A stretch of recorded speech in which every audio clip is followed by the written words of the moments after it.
الرحمن الرحيم الحمد لله رب العالمين الرحمن الرحيم مالك يوم الدين إياك نعبد وإياك نستعين اهدنا الصراط المستقيم صراط الذين أنعمت عليهم غير المغضوب عليهم ولا الضالين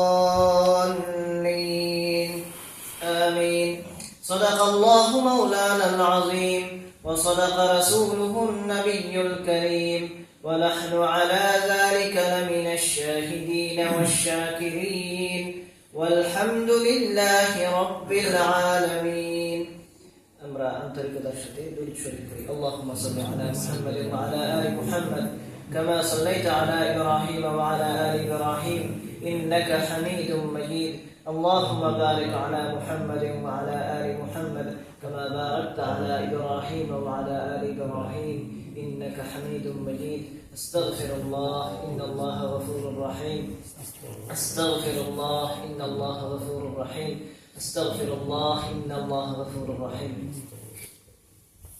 সম্মানিত মুসল্লিয়ান কিরাম, আল্লাহ রাব্বুল আলামিন অনুগ্রহ করে, দয়া করে, মায়া করে আমাদের মতো গুনাহগার মানুষদেরকে আজকে মাগরিবের নামাজ জামাতের সাথে আদায় করে তারপর মসজিদে কোরআনের এই মজলিসে বসার তৌফিক দিয়েছেন, সুযোগ দিয়েছেন। আমরা সর্বপ্রথম আল্লাহ রাব্বুল আলামিনের এই ইহসানের শুকরিয়া আদায় করে বলি আলহামদুলিল্লাহ। গত সপ্তাহে আমাদের আলোচনা হয়েছিল সূরা ফাতিহার শুরুতে যে আমরা বা প্রত্যেক সূরার শুরুতে যে আমরা তিলাওয়াত করি আউযু বিল্লাহি মিনাশ শাইতানির রাজীম এবং বিসমিল্লাহির রহমানির রহিম। আমরা আউযু বিল্লাহি মিনাশ শাইতানির রাজীম সম্পর্কে মোটামুটি একটা আলোচনা জেনেছিলাম। আজকে আমাদের আলোচনা ইনশাআল্লাহ বিসমিল্লাহির রহমানির রহিম এখান থেকে শুরু হবে। আল্লাহ রাব্বুল আলামিন কোরআন নাযিল করেছেন আমাদের হেদায়েতের জন্য। আমরা দেখি পবিত্র কোরআনে কারীম শুরু করা হয়েছে বিসমিল্লাহির রহমানির রহিম বলে, এবং কোরআনে কারীমের একটা সূরা ব্যতীত, সূরা তাওবা ব্যতীত প্রত্যেকটা সূরার শুরুতেই বিসমিল্লাহির রহমানির রহিম আমরা লিখিত পাই। অর্থাৎ 113টি সূরার শুরুতে বিসমিল্লাহির রহমানির রহিম রয়েছে।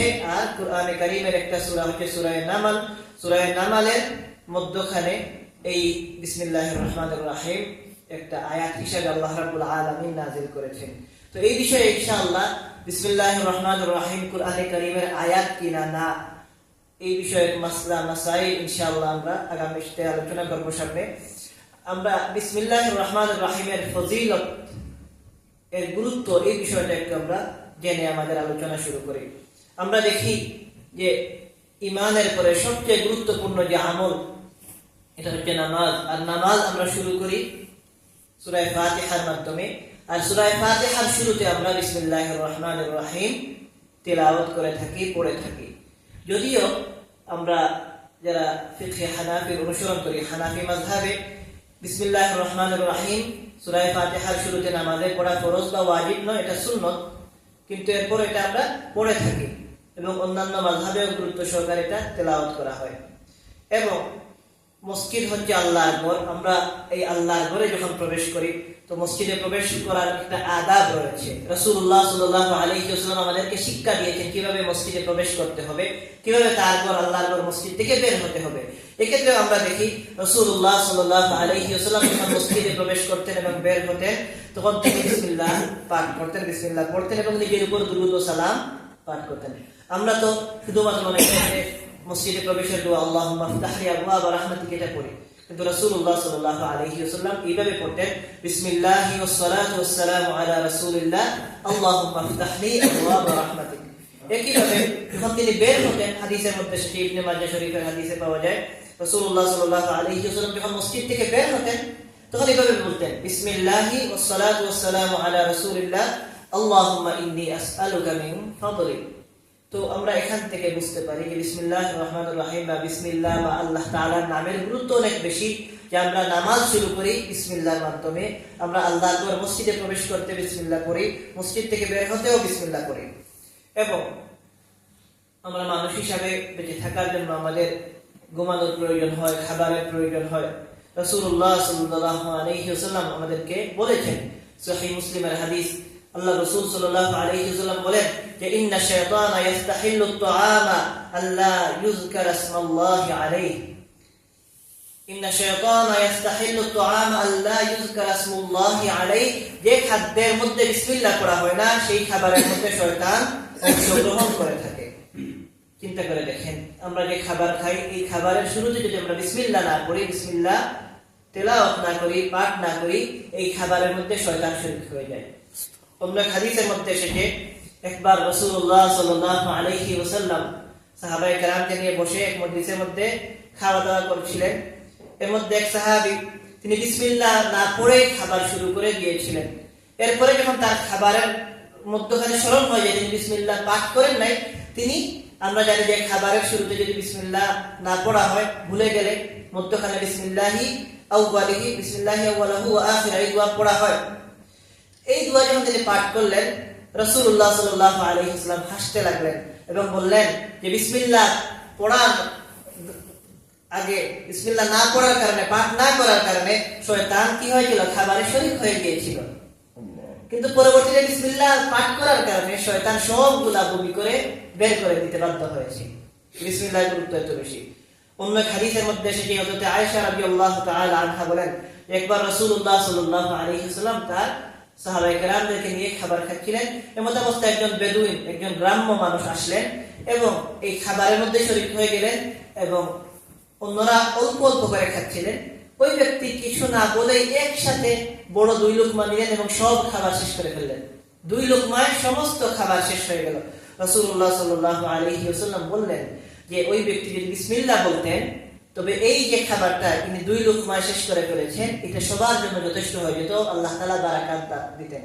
কিন্তু বিসমিল্লাহ পাঠ না করার কারণে শয়তান এতে শরীক হয়ে গেছে। একইভাবে অন্য হাদিসের মধ্যে এসেছে, যখন কোনো মানুষ বায়তুল খালা বা টয়লেটে প্রবেশ করেন আর বিসমিল্লাহ পড়েন, তখন আমরা বায়তুল খালা বা টয়লেটে প্রবেশ করলে স্বাভাবিকভাবে আমাদের কাপড় খুলতে হয়। এক্ষেত্রে আমাদের গোপন অঙ্গের দিকে, গুপ্তাঙ্গের দিকে শয়তানের নজর পড়ে, দুষ্টজিনের নজর পড়ে এবং হাদিসের মধ্যে এসেছে শয়তান অনেক ক্ষেত্রে মানুষের ক্ষতি করে, কারণ দুষ্টজিনদের বসবাসের জায়গা হচ্ছে টয়লেট, বায়তুল খালা। এক্ষেত্রে যদি আমরা আল্লাহর নাম নিয়ে এই যে বায়তুল খালায় প্রবেশ করি, টয়লেটে প্রবেশ করি, বলা হয় হাদিসের মধ্যে এসেছে শয়তান এবং দুষ্ট জিনদের চোখের মধ্যে পর্দা পড়ে যায়, তারা আর মানুষের কাপড় খোলার পরে আর দেখতে পায় না, এর জন্য তারা কোনো ক্ষতিও করতে পারে না। এবং উলামায়ে কেরাম লিখেন, আমরা নূহ আলাইহিস সালামের সম্পর্কে জানি যে তার কওমের উপর আযাব এসেছিল তুফানের শুরুতে, এবং যখন তুফানের শুরুতে আযাব আসে, তিনি ঈমানদারদেরকে নিয়ে নৌকায় করে যাত্রা করেছিলেন এবং যাত্রার সময় তিনি যে দোয়া পড়েছিলেন, আমরাও পড়ি, বিসমিল্লাহি মাজরিহা ওয়া মুরসাহা ইন্না রাব্বি লাগাফুরুর রহিম, যে আল্লাহর নামে এর গতি এবং স্থিতি। তো তিনি এখানে বিসমিল্লাহির রহমানির রহিম পুরোটা পড়েন নাই, বরং কি শুধু অর্ধেক আংশিক পড়েছেন, বিসমিল্লাহি মাজরিহা ওয়া মুরসাহা। উলামায়ে কেরাম এখানে একটা নুকতা লিখেন, ব্যাখ্যা করেন যে হযরত নূহ আলাইহিস সালাম এবং তার কওম যারা ঈমানদার ছিলেন, তারা যদি অর্ধেক বিসমিল্লাহ পড়ে এত বড় আযাব থেকে মুক্তি পেয়ে যান, আমরা যদি নিয়মিত বিসমিল্লাহ পড়ি, আমরা তো অবশ্যই ইনশাআল্লাহ আমরা আশাবাদী আল্লাহ রাব্বুল আলামিন এর বদৌলতে আমাদেরকে জাহান্নাম থেকে নাজাত দিয়ে দিবেন। একইভাবে আবু দাউদ শরীফের হাদিসের মধ্যে এসেছে, হযরত জাবির ইবনে আব্দুল্লাহ রাদিয়াল্লাহু তাআলা আনহু বলেন যে তিনি রাসূলুল্লাহ সাল্লাল্লাহু আলাইহি ওয়াসাল্লামকে বলতে শুনেছেন যে কোনো ব্যক্তি যদি তার ঘরে প্রবেশ করার সময় এবং খাবার গ্রহণের সময় যদি আল্লাহর নাম না নেয়, তখন শয়তান বলে যে আমরা, তার সঙ্গী সাথীদেরকে বলে যে আমরা এখানে আজকে খাবারও খাবো এবং এখানে আমরা থাকবো। আবার যদি কোনো ব্যক্তি ঘরে প্রবেশ করার সময় আল্লাহর নাম না নেয় আর খাবারের মধ্যে শুধু বিসমিল্লাহ পড়ে, তখন শয়তান বলে তার সঙ্গী সাথীদেরকে যে আমরা তো এখানে কি পাবো, থাকতে পারবো, খাবার পাবো না। আর যদি কোনো মানুষ ঘরে প্রবেশ করার সময় সে আল্লাহর নাম নিয়ে প্রবেশ করে, আবার যখন খাবার গ্রহণ করে তখন আল্লাহর নাম নেয়, তখন শয়তান বলে যে আজকে আমাদের এখানে থাকারও সুযোগ নাই, খাবারেরও সুযোগ নাই। এর কি অর্থ?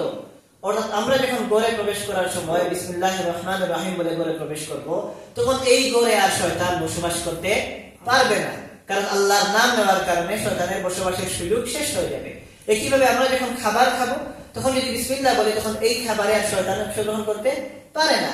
কিন্তু যদি আমরা কি করি, আল্লাহর নাম না নিয়ে ঘরে প্রবেশ করি আর বিসমিল্লাহ না বলে খাবার খাই, তখন ঘরের মধ্যে শয়তান জায়গা করে নেয় ওই দিন, আর একইভাবে খাবারের মধ্যেও শয়তান অংশগ্রহণ করে ফেলে। তো এই হচ্ছে হাদিসের আলোকে আমরা বিসমিল্লাহর ফজিলত সম্পর্কে কিছু কথা জানলাম। বিসমিল্লাহির রহমানির রহিম, আল্লাহর নাম এটা অত্যন্ত গুরুত্ববহ। এটা যদি আমরা পড়ি, তেলাওয়াত করি, এটা আমাদেরকে সব ধরনের দুনিয়াবী বিপদ আপদ থেকে হেফাজত করবে ইনশাআল্লাহ, এবং আল্লাহ রাব্বুল আলামিনের নুসরত এবং সাহায্য আমাদের সাথে থাকবে। এখন আসি শুরুতে যে কথাটা বললাম, যে আমরা কোরআনে কারীম যখন তেলাওয়াত করি এবং আমরা দেখি একটা সূরা ব্যতীত প্রত্যেকটা সূরার শুরুতে বিসমিল্লাহির রহমানির রহিম লেখা রয়েছে। তো এই ক্ষেত্রে বিসমিল্লাহির রহমানির রহিম কোরআনে কারীমের আয়াত কিনা না, এই বিষয়ে উলামায়ে কেরাম, ফুকাহায়ে কেরাম কি বলেছেন এটা একটু আমাদের জেনে নেওয়া দরকার। সমস্ত ফুকাহা, সমস্ত মুহাদ্দিসিন সবাই একমত এই ব্যাপারে যে সূরা নামালের যে আয়াত ইন্নাহু মিন সুলাইমান ওয়া ইন্নাহু বিসমিল্লাহির রহমানির রহিম, এই যে আয়াত, এই আয়াতের মধ্যে যে বিসমিল্লাহির রহমানির রহিম এটা কোরআনে কারীমের আয়াত, এতে কোনো সন্দেহ নাই। কেউ যদি এই ব্যাপারে সন্দেহ পোষণ করেন তিনি আর ঈমানদার থাকবেন না, তিনি কাফের হয়ে যাবেন, কারণ কোরআনে কারীমের এই আয়াতকে অস্বীকার করার কোনো সুযোগ নাই। এটা সুলাইমান আলাইহিস সালাম যখন তৎকালীন সময়ে এক রানীর কাছে চিঠি লিখেছিলেন, ওই চিঠির শুরুতে তিনি ভাবে লিখেছিলেন ইন্নাহু মিন সুলাইমান, নিশ্চয়ই এই চিঠিটা সুলাইমানের পক্ষ থেকে, আর এরপরে তিনি লিখেছিলেন ইন্নাহু বিসমিল্লাহির রহমানির রহিম, আর এটা পরম করুণাময় অসীম দয়ালু আল্লাহর নামে। তো এই আয়াতটা কোরআনে কারীমের আয়াত, এতে কোনো সন্দেহ নাই। বাকি আমাদের আলোচনার বিষয় হচ্ছে যে প্রত্যেক সূরার শুরুতে যে বিসমিল্লাহির রহমানির রহিম আমরা তেলাওয়াত করি বা আমরা কোরআনে কারীম খুললে দেখতে পাই, এই বিসমিল্লাহির রহমানির রহিম সূরার আয়াত কিনা না, অংশ কিনা না, এই ব্যাপারে উলামায়ে কেরামের মধ্যে অনেকগুলা মতামত পাওয়া যায়। বিশেষভাবে একজন ইমাম আছেন ইমাম মালিক রাহমাতুল্লাহি আলাইহি, তার মতামত হচ্ছে, মালিকি মাযহাবের মতামত হচ্ছে যে বিসমিল্লাহির রহমানির রহিম সূরার অংশ নয় এবং এটি স্বতন্ত্র কোনো আয়াতও নয়, বরং এটা দুই সূরার মধ্যে পার্থক্য করার জন্য কি করা হয়েছে, আল্লাহ রাব্বুল আলামিন নাযিল করেছেন। এটা পার্থক্যকারী একটা চিহ্ন বা আলামত। অর্থাৎ আমরা তো এখন খুব সুন্দরভাবে কোরআন পাই, এবং এত সুন্দর ছাপা। আগের যুগের কোরআন যদি আপনারা দেখে থাকেন, দেখবেন এক সাথে এখানে এইভাবে পৃষ্ঠা আলাদা আলাদা করে সূরার নাম লিখে এইভাবে থাকতো না। তো ওই সময় একসাথে সব লিখে দেওয়া হতো। তো ওই লেখার ক্ষেত্রে বিসমিল্লাহির রহমানির রহিম দ্বারা কি করা হতো, দুই সূরাকে আলাদা করা হতো, পার্থক্য করা হতো, ডিভাইড করা হতো। তো ইমাম মালিক রাহমাতুল্লাহি আলাইহির মত এটাই যে বিসমিল্লাহির রহমানির রহিম কোনো কি না, আয়াত না, বরং এটা দুই সূরার মধ্যে পার্থক্যকারী। আর এই ক্ষেত্রে ইমাম আবু হানিফা রাহমাতুল্লাহি আলাইহির মতে যে বিসমিল্লাহির রহমানির রহিম কোনো সূরার সরাসরি আয়াত না, বরং এটা স্বতন্ত্র একটা আয়াত। অর্থাৎ বিসমিল্লাহ সূরা ফাতিহার অংশ না, বিসমিল্লাহ সূরা বাকারার অংশ না, সূরা আলে ইমরানের অংশ না, সূরা ইখলাসের অংশ না, বরং ইমাম আবু হানিফা রাহমাতুল্লাহি আলাইহি সহ হানাফি মাযহাবের মত হচ্ছে যে বিসমিল্লাহ হচ্ছে একটা স্বতন্ত্র আয়াত, যেটা দুই সূরাকে আলাদা করার জন্য আল্লাহ তাআলা নাযিল করেছেন।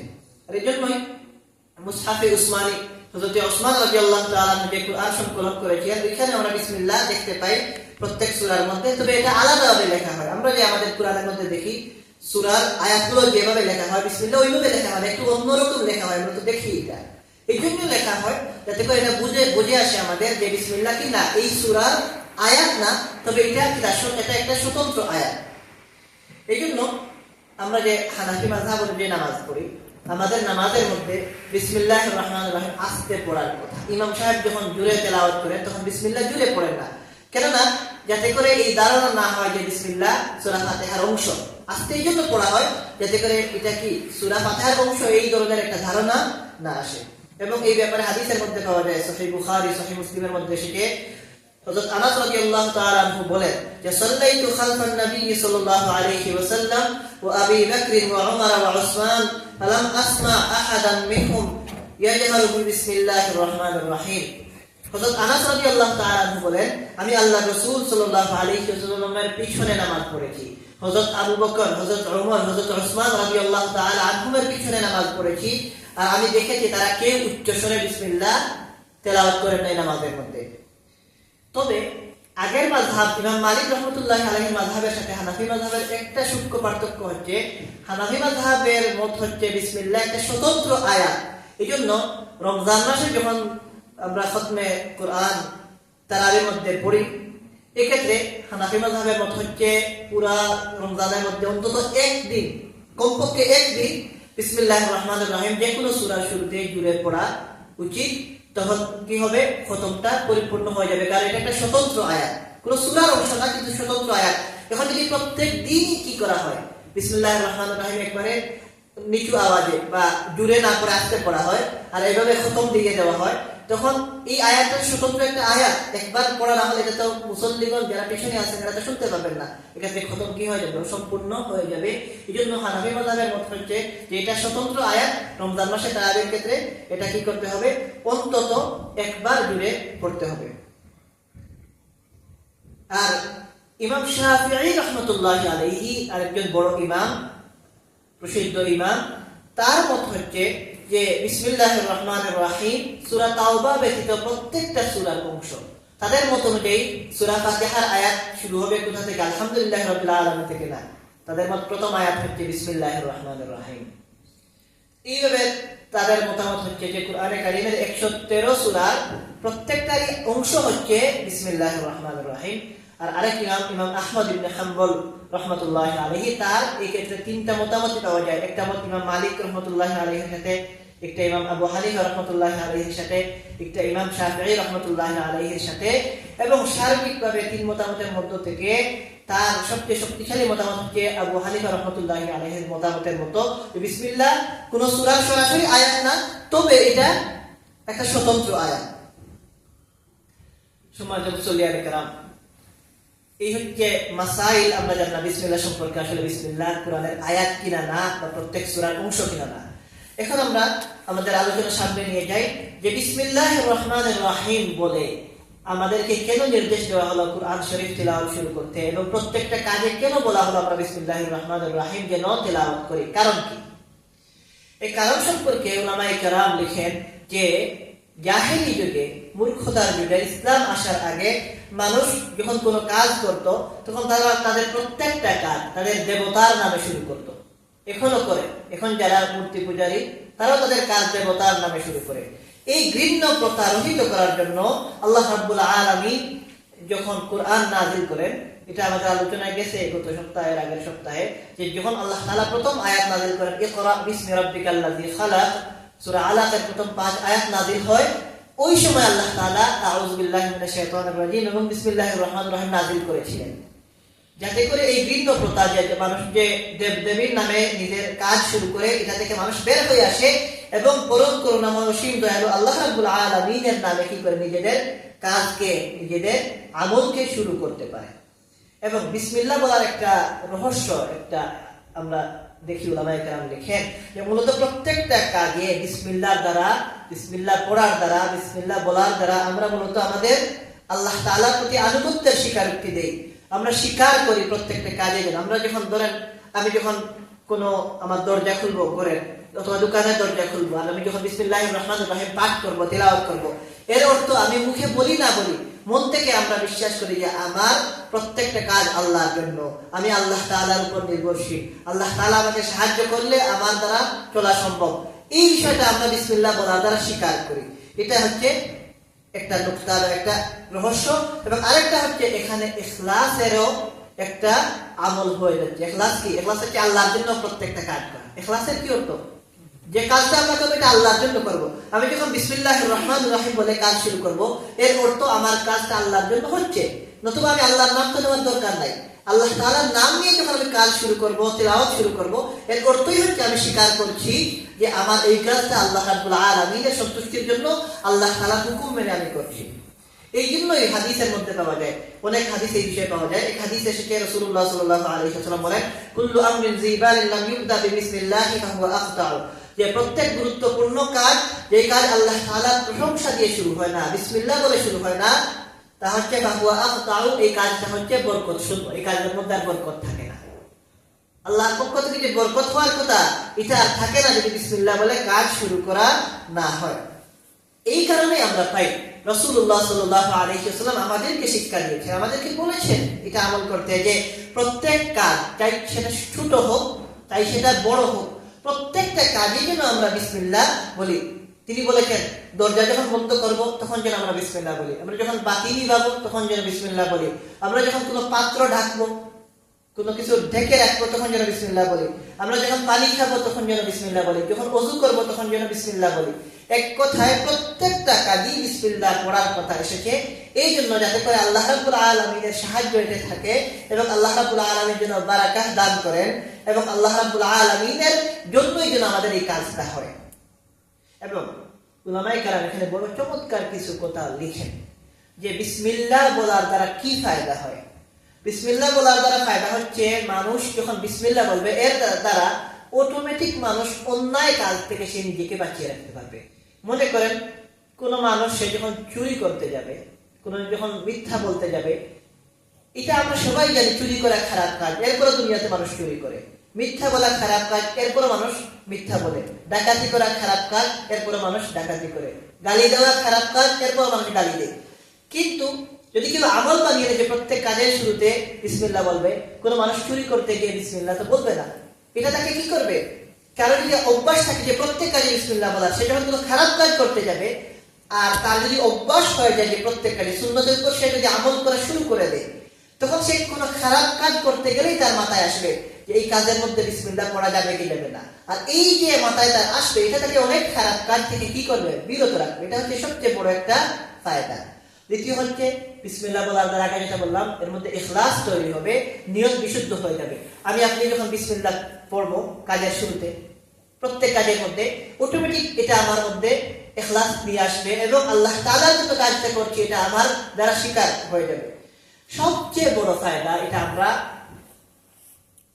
আমাদের সবচেয়ে বড় ফায়দা যেটা হয় বিসমিল্লাহর দ্বারা, যে আমাদের প্রত্যেকটা কাজ, প্রত্যেকটা মুহূর্ত, প্রত্যেকটা বিষয় সবকিছুতে আমরা আল্লাহ রাব্বুল আলামিনের দ্বারা নির্দেশিত এবং আল্লাহ রাব্বুল আলামিনের দ্বারা সাহায্য পাওয়ার আশাবাদী এবং আশা নিয়ে কাজ করি।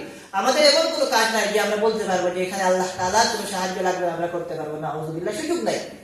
ছোট হোক বড় হোক প্রত্যেকটা কাজে আল্লাহ তাআলা আমাদেরকে তৌফিক দিলে কি করতে পারবো? আমরা কাজ করতে পারবো।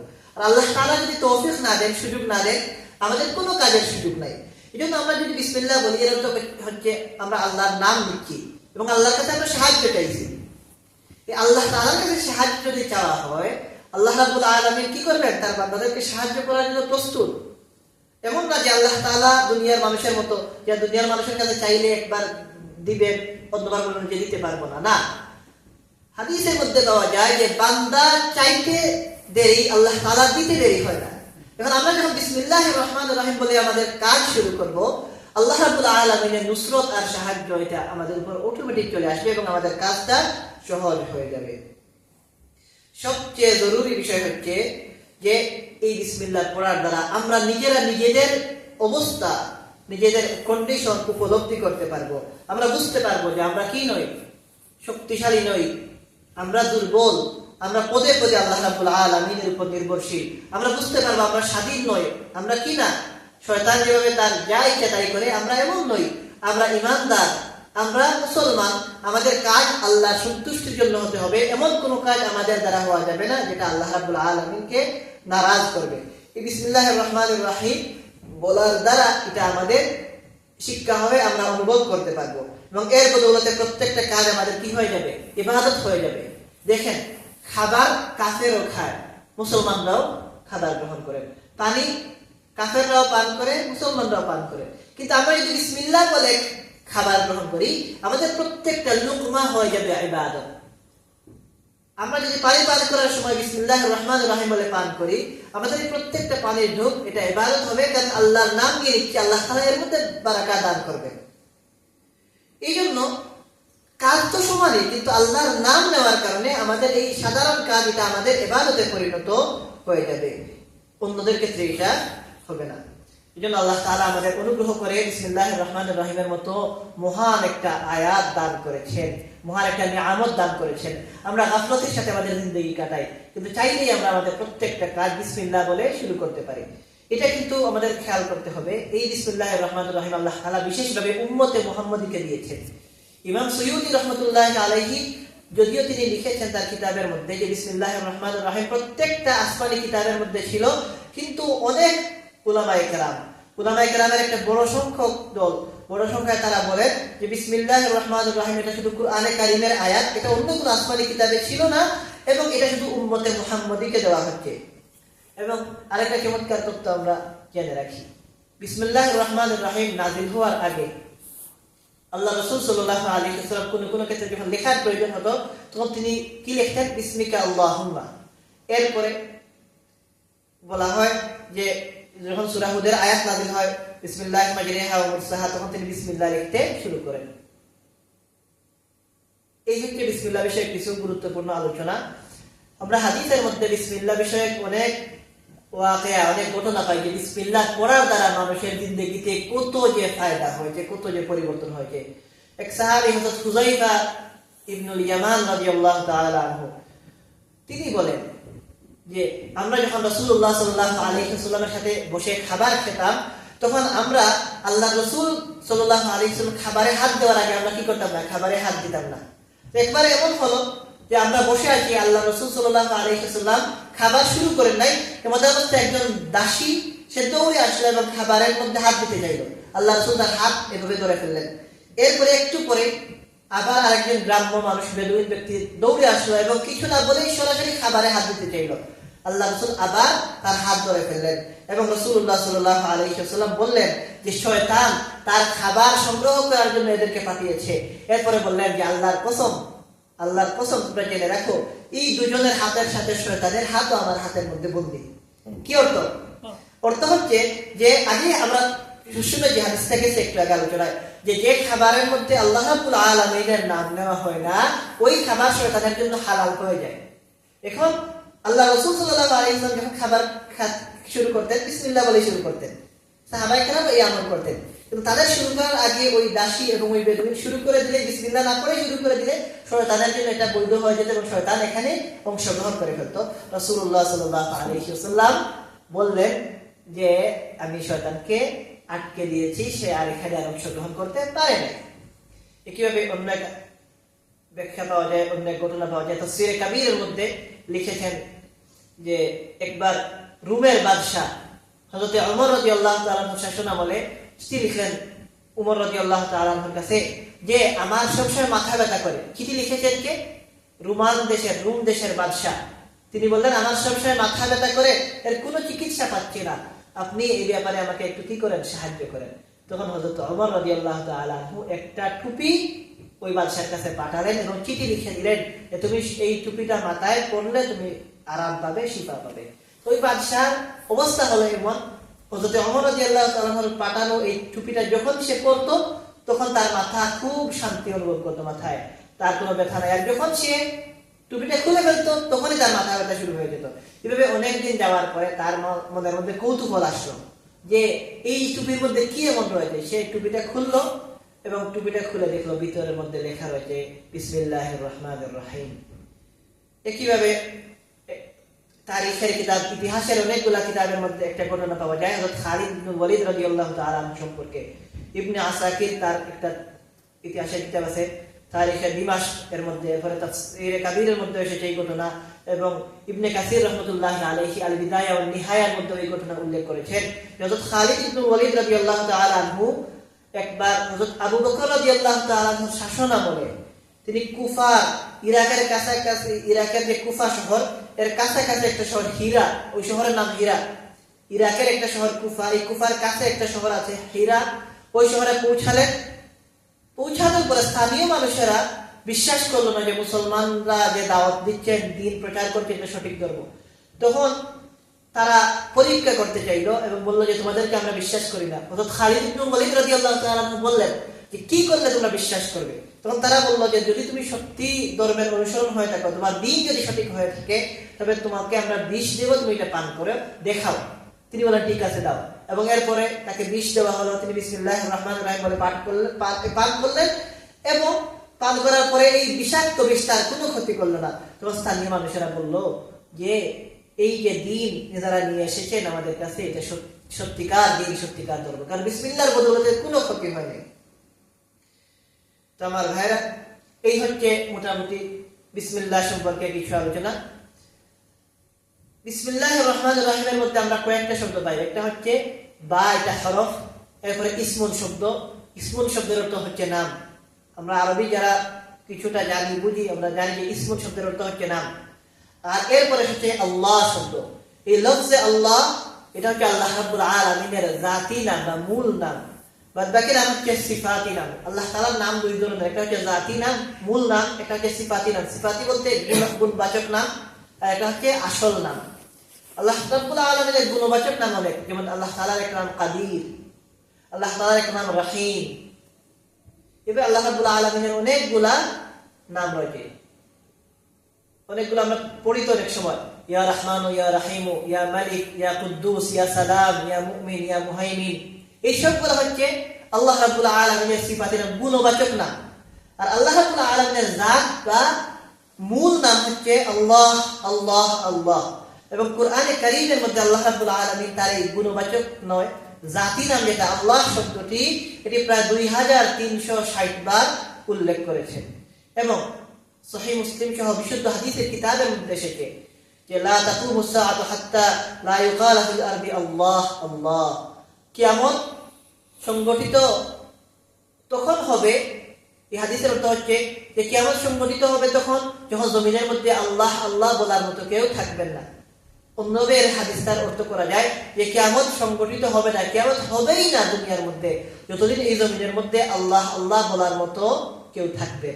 চিন্তা করে দেখেন আল্লাহ শব্দের কত পাওয়ার, কত প্রভাব, যে আল্লাহ বলনেওয়ালা যতদিন দুনিয়াতে থাকবেন, একজন আল্লাহ বলনেওয়ালা যদি দুনিয়াতে থাকেন। হাদিসের আরো ব্যাখ্যা আছে, এই হাদিসের আমরা একটা ব্যাখ্যা, এই ব্যাখ্যাটা যদি নেই যে শাব্দিক অর্থে আল্লাহ, আল্লাহ বলা, যদি এই ব্যাখ্যা নেওয়া হয় এর অর্থ হচ্ছে জমিনের মধ্যে শুধু আল্লাহ, আল্লাহ বলার একজন মানুষ যদি বেঁচে থাকেন, আল্লাহ রাব্বুল আলামিন ততদিন জমিনের মধ্যে কিয়ামত দিবেন না। আল্লাহ কাকে বলা হয়? আল্লাহ কার নাম? আল্লাহ ওই জাতকে বলা হয় যিনি সব ধরনের গুণাবলীর ধারক এবং বাহক, অর্থাৎ যত ধরনের গুণ হতে পারে। গুণ বলতে কি, মনে করেন মানুষের মধ্যে বিভিন্ন গুণ থাকে, যিনি ডাক্তার হন তার মধ্যে ডাক্তারের গুণ থাকে। আবার তিনি কি হতে পারেন, নামাজ পড়লে নামাজি, হাজি সাহেব হলে এই ধরনের, তার মধ্যে যদি আখলাক ভালো থাকে, ভালো আখলাক, এই বিভিন্ন গুণ থাকে মানুষের মধ্যে। আল্লাহ রাব্বুল আলামিন হচ্ছে ওই সত্তা যার মধ্যে যত ধরনের গুণ হওয়া সম্ভব সব ধরনের গুণ তার মধ্যে আছে। এবং আল্লাহ তাআলা তিনি ওই জাত এবং ওই সত্তা যিনি সব ধরনের দোষ ত্রুটি থেকে মুক্ত। কোন ধরনের কোন ত্রুটি, কোন ধরনের কোন আইব, কোন ধরনের কোন দোষ আল্লাহ রাব্বুল আলামিনের জাতের সাথে নাই। এবং আল্লাহ তাআলা হচ্ছেন ওই জাত যিনি আদি থেকে আছেন, অনন্তকাল পর্যন্ত থাকবেন। অর্থাৎ যার কোনো সূচনাও নেই আর যার কোনো শেষও নেই। আমাদের একটা সূচনা আছে, তো আল্লাহ তাআলা আদম আলাইহিস সালামকে সৃষ্টি করেছেন, এরপরে আদম সন্তান হিসেবে আমরা এসেছি। দুনিয়ার একটা সূচনা আছে, কিন্তু আল্লাহ তাআলা ওই জাত যার কি নেই, কোনো শুরু নেই। এবং আল্লাহ তাআলা ওই জাত যার কোনো কি নেই, শেষ নেই।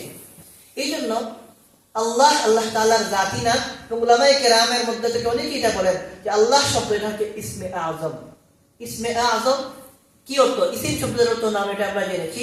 আর আযমের অর্থ হচ্ছে শ্রেষ্ঠ বা মহান। আল্লাহ তাআলার অনেক নাম রয়েছে, এর মধ্যে থেকে আল্লাহ রাব্বুল আলামিনের সবচেয়ে উত্তম বা সবচেয়ে শ্রেষ্ঠ নাম হচ্ছে আল্লাহ, আল্লাহ, আল্লাহ। এবং এটাকে বলা হয় ইসমে আযম।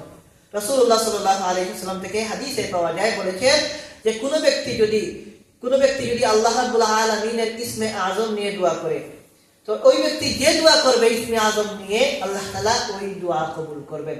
কিন্তু আল্লাহ রাসূল সাল্লাল্লাহু আলাইহি ওয়াসাল্লাম ওই হাদিসের মধ্যে বলে দেন নাই ইসমে আযম কোনটা। এজন্য উলামায়ে কেরাম অনেকগুলা কথা বলেন। কেউ বলেন যে আয়াতুল কুরসি এটা ইসমে আযম, আর কেউ বলেন রহমান এটা ইসমে আযম, রহমান রহিম উভয়টা ইসমে আযম। অনেক উলামায়ে কেরাম এটা বলেছেন যে আল্লাহ শব্দটা ইসমে আযম, অর্থাৎ আল্লাহ শব্দ বলে যদি কেউ দোয়া করেন, আল্লাহ রাব্বুল আলামিন সেই দোয়া কবুল করবেন ইনশাআল্লাহ। প্রাসঙ্গিক হিসাবে বলে রাখি, আল্লাহ, আল্লাহ রাব্বুল আলামিনের জাতি নাম। এর পাশাপাশি আল্লাহ তাআলার আরো অনেকগুলা নাম রয়েছে। আমরা তো হাদিসের মধ্যে এভাবে পাই, হাদিসের মধ্যে এসেছে ইন্না লিল্লাহি তিসআতান ওয়া তিসঈনা আসমা মান আহসাহা দাখালাল জান্নাহ, যে আল্লাহ রাব্বুল আলামিনের 99টি নাম যে মনে রাখবে, যে মুখস্থ করবে এবং যে পড়বে, দাখালাল জান্নাহ, আল্লাহ তাআলা তাকে জান্নাতে প্রবেশ করাবেন। আল্লাহর 99টা নাম যদি আমরা পড়তে পারি, শিখতে পারি, মুখস্থ করতে পারি, অথবা মুখস্থ করতে না পারলে দেখে দেখে পড়তে পারি, এই নামগুলা পড়ার বদৌলতে, এগুলা জিকির, এর বদৌলতে আল্লাহ তাআলা আমাদেরকে জান্নাতে প্রবেশ করাবেন। তো এই হাদিসটা সহিহ বুখারী, সহিহ মুসলিম সহ আরো অন্যান্য কিতাবের মধ্যে এসেছে। আমাদের যখন সময় হবে আমরা আল্লাহ আল্লাহ জিকির করব, আল্লাহ তাআলার অন্যান্য নামগুলোর কথাও স্মরণ করব, এর দ্বারা জিকির করব। আল্লাহ রাব্বুল আলামিন এর বদৌলতে আমাদেরকে ইনশাআল্লাহ জান্নাতে জায়গা দেবে। বিসমিল্লাহির রহমানির রহিমের মধ্যে বা হচ্ছে হরফ আরবি ভাষায়, এটা গ্রামারের আলোচনা, ওইদিকে যাব না। ইসিম শব্দের অর্থ হচ্ছে নাম, আর আল্লাহ শব্দ সম্পর্কে আমরা জানলাম। এরপরে দুইটা শব্দ হচ্ছে বিসমিল্লাহি আর রহমানি আর রহিম। তো আল্লাহ রাব্বুল আলামিনের গুণবাচক নামসমূহের মধ্যে থেকে দুইটা নাম হচ্ছে রহমান এবং রহিম। এই দুইটা নাম বিসমিল্লাহির রহমানির রহিমের মধ্যে আল্লাহ রাব্বুল আলামিন তার জাতি নাম, মূল নাম আল্লাহ শব্দের সাথে তিনি কি করেছেন? রহমান এবং রহিম উল্লেখ করেছেন। একইভাবে সূরা ফাতিহার মধ্যে আমরা পাই আলহামদুলিল্লাহি রাব্বিল আলামিনের পরেই আর রহমান আর রহিম, এই রহমান এবং রহিম দুইটা গুণবাচক নাম আবার আল্লাহ তাআলা উল্লেখ করেছেন। এখানে ছোট্ট একটা কথা বলে রাখি, অনেক উলামায়ে কেরাম এটাও বলেন যে রহমান এটা আল্লাহ রাব্বুল আলামিনের জাতি নাম, সিফাতি নাম না, অনেকের এটা মত, অর্থাৎ মূল নাম। তো এটা উলামায়ে কেরাম এটা পারস্পরিক মতনৈক্য রয়েছে, এদিকে আমরা যাব না। আমরা যদি এটা জাত মূল নাম ধরি অথবা গুণবাচক নাম ধরি, প্রত্যেকটাই ঠিক আছে। আমাদের এখানে জানা দরকার যে এই নামগুলোর অর্থ কি, রহমান অর্থ কি, রহিম অর্থ কি। এই রহমান এবং রহিম শব্দটা উৎপত্তি হয়েছে রহমান থেকে, রহম শব্দ থেকে। রহমের অর্থ হচ্ছে, আমরা বলি না বাংলায় রহম করো, রহম মানে দয়া, অনুগ্রহ। এই রহম থেকেই এসেছে কি রহমান এবং রহিম, অর্থাৎ এই শব্দের মধ্যে আল্লাহ রাব্বুল আলামিনের রহমতের, দয়ার অর্থ পাওয়া যায়। এই জন্য এই দুইটা নামের অর্থ হচ্ছে, এই নামের অর্থ রহমান এবং রহিমের অর্থ হচ্ছে পরম করুণাময়, অসীম দয়ালু। এবং আল্লাহ রাব্বুল আলামিনের যত নাম আছে, আল্লাহ এটা জাতি নাম, মূল নাম। এরপরে যত নাম আছে এর মধ্যে সবচেয়ে মর্যাদাপূর্ণ সিফাতি নাম যদি ধরেই নেই, সবচেয়ে মর্যাদাপূর্ণ নাম হচ্ছে রহমান।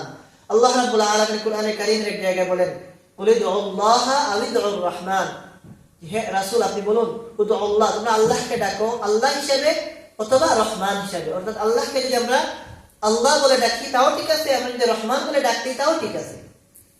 এবং তাফসীরে তাবারীর মধ্যে উল্লেখ করা হয়েছে রহমান আল্লাহ রাব্বুল আলামিনের এমন এক নাম যা আল্লাহ তাআলা ছাড়া অন্য কারোর জন্য ব্যবহার করা যায় না। শুধুমাত্র রহমান কাউকে বলা যাবে না, আব্দুর রহমান এটা তো বলতে পারবো, শুধু রহমান কাউকে বলা যায় নাই। এমনকি কুরআনে কারীম, হাদিসের মধ্যে, এমনকি আরবদের যে সাহিত্য, তাতে কোথাও আল্লাহ রাব্বুল আলামিন ছাড়া অন্য কারোর জন্য রহমান শব্দের ব্যবহার পাওয়া যায় না। পক্ষান্তরে রহিম এই শব্দটা আল্লাহ রাব্বুল আলামিনের জন্য ব্যবহার হলেও অন্যান্যদের ক্ষেত্রে ব্যবহারের সুযোগ রয়েছে, অন্যদের ক্ষেত্রে এটা ব্যবহার হতে পারে। যেমন কুরআনে কারীমে রাসূলুল্লাহ সাল্লাল্লাহু আলাইহি ওয়াসাল্লাম সম্পর্কে এসেছে, লাকাদ জাআকুম রাসূলুম মিন আনফুসিকুম আজিজুন আলাইহি মা আনিতুম হারিসুন আলাইকুম বিল মুমিনিনা রাউফুর রহিম। এখানে বিল মুমিনিনা রাউফুর রহিম, এই আয়াতে যতগুলো গুণাবলী বয়ান করা হয়েছে, লাকাদ জাআকুম রাসূলুম মিন আনফুসিকুম আজিজুন আলাইহি মা আনিতুম হারিসুন আলাইকুম, যে তোমাদের কাছে রাসূল এসেছেন তোমাদের মধ্য থেকে, আজিজুন আলাইহি মা আনিতুম হারিসুন আলাইকুম বিল মুমিনিন, যে তিনি তোমাদের প্রতি অত্যন্ত দয়ালু এবং তোমাদের কোনো ক্ষতি হোক এটা তিনি চান না। এই সবগুলো রাসূলের গুণ। বিল মুমিনিনা রাউফুর রহিম, এবং তিনি মুমিনদের প্রতি কি সহনশীল এবং রহিম, দয়ালু, আন্তরিক। এই হচ্ছে কুরআনের আয়াত। এখান থেকে বুঝে আসে যে রহিম শব্দটা রাসূলের সম্পর্কে ব্যবহার হয়েছে, অন্যদের ক্ষেত্রেও ব্যবহার হওয়ার সুযোগ আছে, কিন্তু রহমান শব্দ অন্যের সাথে ব্যবহার করা যাবে না। যেভাবে অন্য কাউকে আমরা আল্লাহ বলতে পারবো না, একইভাবে অন্য কাউকে কোনো মানুষের সাথে আমরা রহমান শব্দ ব্যবহার করতে পারবো না। এখানে আরেকটা বিষয় বলি, রহমানের অর্থ আমরা বাংলায় বলতে গিয়ে শুধু কি বলছি, রহমান এবং রহিমের অর্থ দয়ালু, করুণাময়। কিন্তু আর আল্লাহ রাব্বুল আলামিনের সাথে রহিম শব্দ ব্যবহার করলে যে অর্থ হবে, অন্যদের সাথে ব্যবহার করলে একই অর্থ হবে না। এই পার্থক্যটা আমাদের খেয়াল রাখতে হবে। একটা জিনিস হচ্ছে আরবি ভাষা অনুযায়ী ব্যবহার করা যায়, এটা একটা, কিন্তু ব্যবহার করলে অর্থটা বাংলায় আমাদের হয়তো বোঝানো যায় না, কিন্তু আরবি ভাষায় অর্থটা কি হয় না, সমান হয় না। আল্লাহর সাথে রহিম শব্দ ব্যবহার হলে এক অর্থ হয়, মানুষের সাথে রহিম শব্দ ব্যবহার হলে অন্য অর্থ হয়। এবং রাসূলুল্লাহ সাল্লাল্লাহু আলাইহি ওয়াসাল্লাম আমাদেরকে বলেছেন, আল্লাহ রাসূল সাল্লাল্লাহু আলাইহি ওয়াসাল্লাম বলেন যে আল্লাহ তাআলার কাছে সবচেয়ে প্রিয় নাম হচ্ছে আব্দুল্লাহ এবং আব্দুর রহমান। আল্লাহ তাআলার সবচেয়ে প্রিয় নাম আব্দুল্লাহ এবং আব্দুর রহমান। আব্দুল্লাহ আল্লাহর বান্দা, আব্দুর রহমান রহমানের বান্দা। এবং অর্থের মধ্যে যে পার্থক্যটা আমরা দেখি, রহমান এবং রহিম, আমরা আগেই বলেছি রহমান শব্দ এবং রহিম শব্দ উভয়টা এসেছে রহম থেকে, দয়া থেকে, অনুগ্রহ থেকে। কারণ উভয়টার অর্থ যদি সমানই হয় তো দুইবার উল্লেখ করার কি দরকার, এটা একটা প্রশ্ন আমাদের মাথায় আসতে পারে। কারণ রহমান রহিম উভয়টা শুনতেও কাছাকাছি লাগে, এবং আরবি ভাষার মধ্যে যদি বিশ্লেষণ করা হয় তখন দেখা যায় দুইটার মধ্যে অর্থের মধ্যে অনেক মিল, অনেক বেশি মিল। একই অর্থের দুইটা নাম দুইবার আনার কি রহস্য, এটা উলামায়ে কেরাম ব্যাখ্যা করেছেন। তারা বলেন যে রহমান এবং রহিমের অর্থের মধ্যে মিল থাকলেও পার্থক্যও আছে। পার্থক্য হচ্ছে যে আরবি গ্রামারের একটা নিয়ম হচ্ছে কাসরাতুল মাবানি তাদুল্লু আলা কাসরাতিল মাআনি। যে শব্দের মধ্যে শব্দ বেশি হবে সেখানে অর্থও বেশি হবে। রহমান এবং রহিমের মধ্যে দেখা যায় রহমানের মধ্যে শব্দ বেশি, হরফ বেশি, রহিমের মধ্যে কম। এই কারণে রহমানের অর্থ হবে ব্যাপক আর রহিমের অর্থের মধ্যে কিছুটা কম থাকবে। এই জন্য উলামায়ে কেরামের অর্থটা এইভাবে করেন, রহমানের অর্থ হচ্ছে ব্যাপক রহমত এবং সাধারণ সবার প্রতি, এবং রহিমের অর্থ হচ্ছে পরিপূর্ণ রহমত এবং বিশেষ রহমত। এটাকে অন্যভাবে বলা যায়, আল্লাহ রাব্বুল আলামিন সম্পর্কে এইভাবে বলা যায় যে ইয়া রহমান আদ-দুনিয়া ওয়াল আখিরা, যে হে দুনিয়ার প্রতিও রহমশীল, আখিরাতেও রহমশীল। আর রহিম সম্পর্কে বলা যায় ইয়া রহমান আদ-দুনিয়া ওয়াল আখিরাতি ওয়া রাহিমাল আখিরা। ওয়া রাহিমাদ দুনিয়া এভাবে ব্যবহার করা অনেকেই না করেন যে উচিত হবে না, কারণ রহিমের অর্থটা একটু কম। রহিম যেটা আল্লাহ তাআলা দয়া আখিরাতের দুনিয়ার তুলনায় একটা লিমিটেড। এখন এটা কিভাবে আমরা বুঝলাম? আমরা বুঝি এইভাবে, দেখেন দুনিয়াতে আল্লাহর রহমত অনেক বেশি, বেশি এই কারণে যে দুনিয়াতে আল্লাহ রাব্বুল আলামিন সবাইকে সৃষ্টি করেছেন কোন উদ্দেশ্যে? তার ইবাদতের জন্য, যাতে সব মানুষ তার ইবাদত বন্দেগী করে, তার নাফরমানি থেকে বেঁচে থাকে, তার কথা শুনে।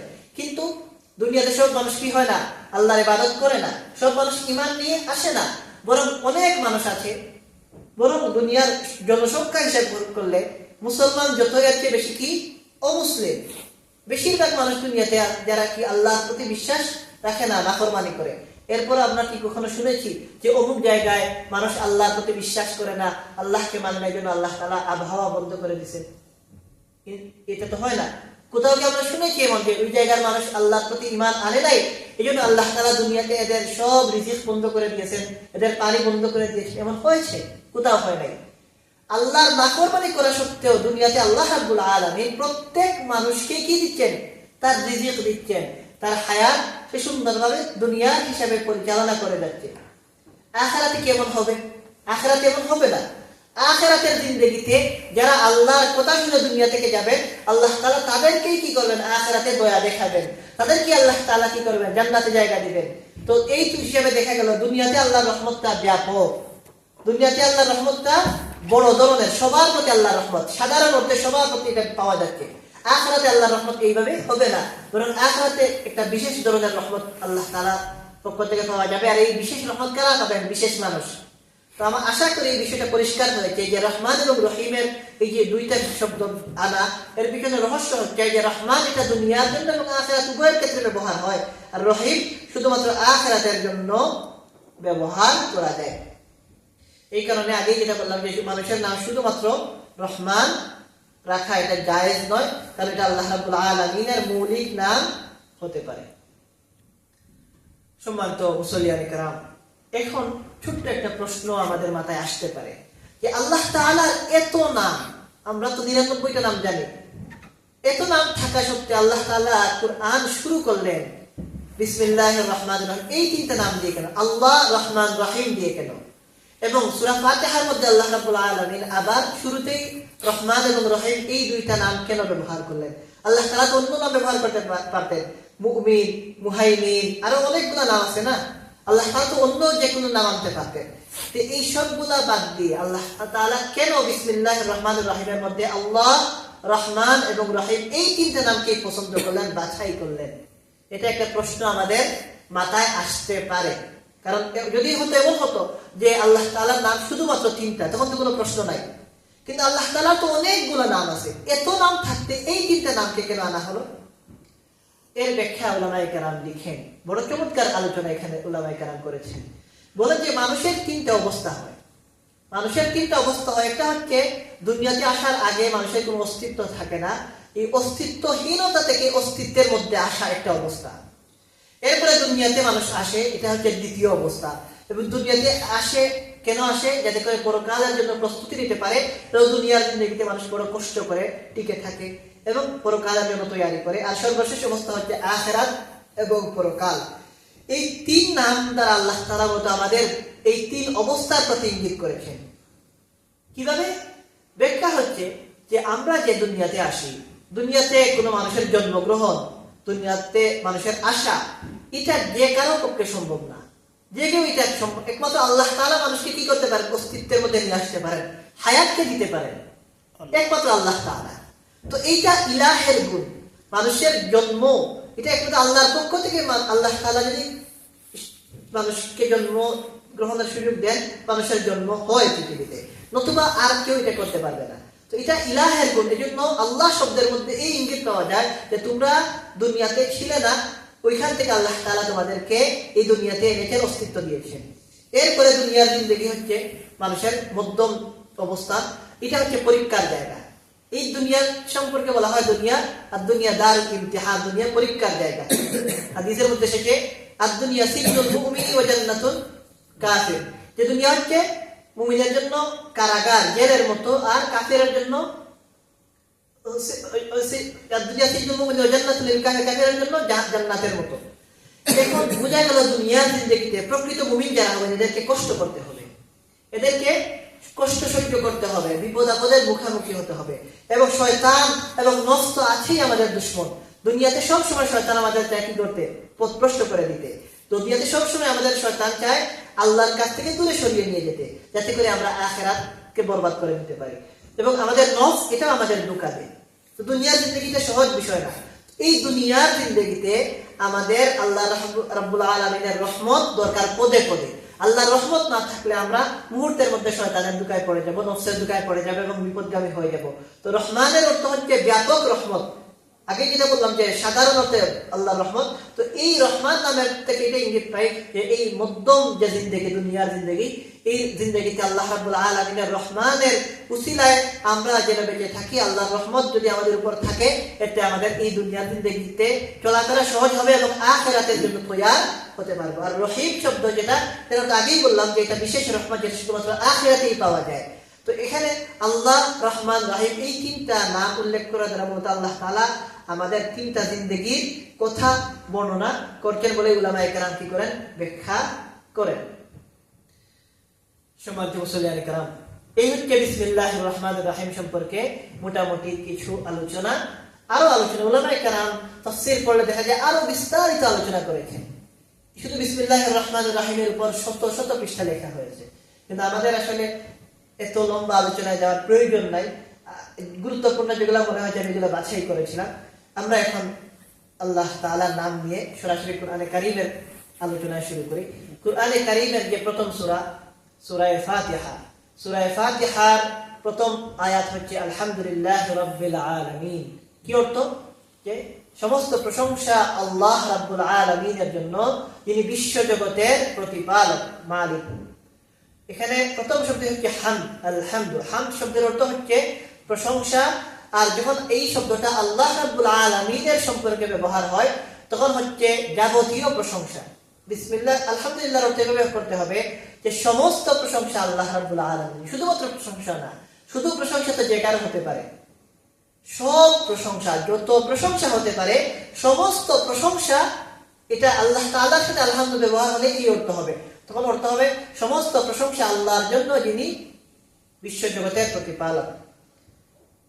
সমস্ত প্রশংসা কিভাবে হয় দেখেন, আমরা দুনিয়াতে অনেক কিছু দেখে মুগ্ধ হই। যখন আমরা দেখি সুন্দর একটা জায়গা দেখি, আমরা বলি সুবহানাল্লাহ, বড় চমৎকার। আমরা যখন সুন্দর কোনো কিছু দেখি, খুব আমরা মুগ্ধ হই, আমরা আপ্লুত হই। আমরা বন জঙ্গল পাহাড় নানান দৃশ্য দেখে প্রশংসা করি। এই যে প্রশংসা করি, চাঁদ যখন উজ্জ্বল হয় আমরা চাঁদের দিকে চেয়ে প্রশংসা করি। আমরা সুন্দর কিছু দেখলেই আমাদের কি হয়? প্রশংসার কথা মনে হয়, প্রশংসা করি। এই যে প্রশংসা, এগুলা মূলত আমরা ওইসব বস্তুর প্রশংসা করি না, বরং ওইসব বস্তুর প্রশংসার আড়ালে আমরা আল্লাহ তাআলার প্রশংসা করি। কারণ এই সবগুলাকে সৃষ্টি করেছেন আল্লাহ তাআলা, কে এগুলাকে সৌন্দর্য দিয়েছেন আল্লাহ তাআলা। এই জন্য আমরা যখন কোনো কিছুর প্রশংসা করি, আমরা মূলত আল্লাহ তাআলার প্রশংসা করি। এই হিসাবে সমস্ত প্রশংসা আল্লাহর জন্য, এই কথাটা একবারে শতভাগ বাস্তব। এবং দুনিয়াতে প্রশংসা কেন করা হয় এটা আমরা একটু যদি দেখি, আমরা দেখি দুইটা কারণে মানুষ কারো প্রশংসা করে। একটা হচ্ছে যার প্রশংসা করা হয় তিনি হয়তো সুন্দর, অথবা তার মধ্যে হয়তো কোনো যোগ্যতা আছে, অথবা সুন্দর। কারো সৌন্দর্য দেখে মানুষ কি করে প্রশংসা করে, অথবা যোগ্যতা দেখে প্রশংসা করে মানুষ প্রশংসা করে। মনে করেন আপনি কি করলেন, মক্কা মুকাররমায় গেলেন, গিয়ে বললেন ইমাম সাহেবের পড়াশোনা হলো কত সুন্দর, তার তেলাওয়াত, আজান শুনে বলে কত সুন্দর মুয়াজ্জিন সাহেবের আজান। কেউ একজন একটা গজল আপনাদের শোনালেন, আপনার কত সুন্দর তার কণ্ঠ। কারো একটা লেখা পড়লেন, লেখা ভালো লাগলো, বলে কত সুন্দর তার লেখা। কেন এই যে প্রশংসা করা হয়, কেন করা হয়? তার মধ্যে একটা গুণ আছে, নিঃসন্দেহে এই গুণের কারণে প্রশংসা করা হয়, অথবা তার সৌন্দর্যের কারণে প্রশংসা করা হয়, অর্থাৎ কোনো একটা যোগ্যতার কারণে প্রশংসা হয়। আর দ্বিতীয় প্রশংসার কারণ হচ্ছে, দুনিয়াতে মানুষ প্রশংসা করে, সেটা হচ্ছে কেউ যদি কারো উপকার করেন। আমার যদি কেউ মুহসিন হন, তার প্রশংসা আমি করতে বাধ্য, অর্থাৎ আমাকে যদি কেউ সাহায্য করে আমি তার প্রশংসা করবো, স্বাভাবিক জিনিস, এটা দুনিয়ার নিয়ম। আমাকে যদি কেউ কি করেন, মনে করেন আমাকে কেউ যদি এক গ্লাস পানি দেন, আমাকে একটু খাবার দেন, আমি কি তাকে কি করব, গালি দেব, না তাকে আমি প্রশংসা করবো, বলবো যে শুকরিয়া, বড় খুশি হলাম, আল্লাহ তাআলা আপনার, এইভাবেই তো বলবো। একজন ভদ্র মানুষের তো এটাই উচিত। কেন? কারণ ইহসান করার কারণে। বলা হয় একটা কথা, আল ইনসানু আব্দুল ইহসান, মানুষ হচ্ছে ইহসানের গোলাম, দাস। কেউ যদি কারোর প্রতি ইহসান করে, তো যে ইহসান করেছে মুহসিন, তার দাস হয়ে যায় যার প্রতি কি করা হয়েছে, ইহসান করা হয়েছে। তো এটা স্বাভাবিক বিষয়। এখন আল্লাহ তাআলার প্রশংসা, দুনিয়াতে প্রশংসা দুই কারণে হয়, একটা হচ্ছে কারো গুণের কারণে, অথবা কারো ইহসান অনুগ্রহের কারণে। আল্লাহ রাব্বুল আলামিনের যে প্রশংসা আমরা করি, উভয় কারণে করি। কারণ যত গুণ হতে পারে সব আল্লাহ তাআলার আছে। আর ইহসানের ক্ষেত্রে আমাদের এই জিন্দেগি, এটা তো পুরোটা আল্লাহ তাআলার দয়া।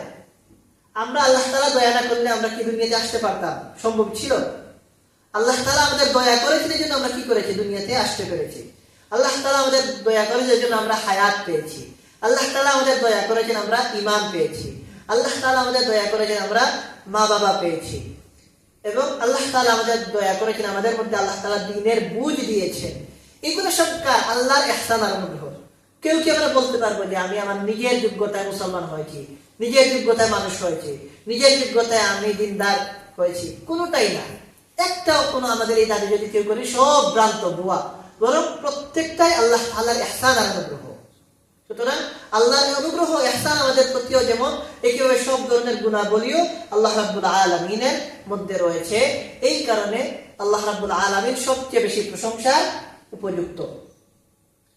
এখন এই কথাটা আবার বলি যে কেন আল্লাহ তাআলার প্রশংসা করা হয়, কারণ কথাটা জানা দরকার ভালোভাবে, যে আল্লাহ তাআলার প্রশংসা তো আমরা করি, কিন্তু যদি আমরা জানি যে কেন করা হয়, তখন এটা আমাদেরকে আরো উদ্বুদ্ধ করবে, আরো বেশি আমরা কি করব, আল্লাহ তাআলার প্রশংসা করবো, তারিফ করবো।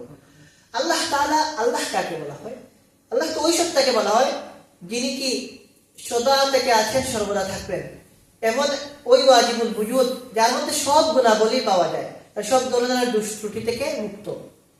এখন যার মধ্যে এত গুণ রয়েছে, আপনি আমি যদি তার প্রশংসা না করি, বলেন আর তার অনুরূপ কি আর কেউ আছে যার প্রশংসা আমরা করতে পারবো? কেউ তো নাই। আল্লাহর সমকক্ষ কেউ নাই। আল্লাহ এক, ওয়াহিদ, লা শারীকা লাহ, তার কোনো শরীক নাই। সুতরাং প্রশংসা করতে চাইলে একমাত্র আল্লাহরই করতে হবে। আপনি আমি চাইলে কি করতে পারবো, যে লেখক কারো প্রশংসা করতে চাইলে অমুক লেখকেরটা করতে পারবো, অন্যজনেরটা করবো না। দুই ডাক্তারের মধ্যে থেকে একজনের প্রশংসা করতে পারবো, অন্যজনের করবো না, কারণ এখানে তুলনার সুযোগ আছে। কিন্তু আল্লাহ তাআলার প্রশংসার ক্ষেত্রে কোনো তুলনার সুযোগ নাই। প্রশংসা একমাত্র আল্লাহর, আর কারো প্রশংসার এই ক্ষেত্রে সুযোগ নেই। এবং আল্লাহ শব্দের যে অর্থ, এটা আমরা অনেক সময় ফার্সিতে অনুবাদ করি খুদা, এবং ইংরেজিতে বলা হয় গড। কিন্তু আল্লাহ শব্দের মধ্যে যে মজা, আর আল্লাহ শব্দের অর্থের মধ্যে যে মহত্ব, যে মাহাত্ম্য লুকায়িত আছে, যে গভীরতা লুকায়িত আছে, এটা কিসের মধ্যে পাওয়া যায় না? গড আর খুদা শব্দের মধ্যে পাওয়া যায় না। এই জন্য আল্লাহ, আল্লাহ এটা অনেক বড় গুরুত্বপূর্ণ একটা জিকির আমাদের জন্য। এটা আমরা সবসময় খেয়াল রাখি যে আল্লাহ, আল্লাহ, এটা যত আমরা পড়বো, এটা আমাদের আখিরাতকে সুন্দর করবে এবং আল্লাহ তাআলার প্রিয় পাত্র আমাদেরকে বানিয়ে তুলবে। এই জন্য আগে যেটা বললাম যে আল্লাহ এই শব্দটাকে ইসমে আজম বলেছেন। বিসমিল্লাহির রহমানির রহিম এর মধ্যে আল্লাহ শব্দ, ইমাম আবু হানিফা রাহমাতুল্লাহি আলাইহি তিনি এই মতামত পোষণ করেন যে আল্লাহ এই শব্দটাই ইসমে আজম। এখন আরেকটা বিষয় আমরা আলোচনা করতে পারি, এটা হচ্ছে যে আমরা আল্লাহ তাআলার প্রশংসা করি বিভিন্নভাবে। আমরা বলি যে ইয়া আল্লাহ, ইয়া রহমান, ইয়া রহিম। প্রশংসার জন্য আমরা বিভিন্ন সময় বিভিন্ন শব্দ ব্যবহার করি। আল্লাহ তাআলার সম্পর্কে প্রশংসার জন্য সবচেয়ে উত্তম বাক্য কোনটা, এটা একটা বিষয়। আল্লাহ রাব্বুল আলামিন সম্পর্কে আমরা যে প্রশংসা করি, আল্লাহ আপনি মহান, আপনি দয়ালু, আপনি দাতা, অনেক শব্দ আমরা ব্যবহার করি, আপনি প্রভাবশালী, আপনি ক্ষমতাবান।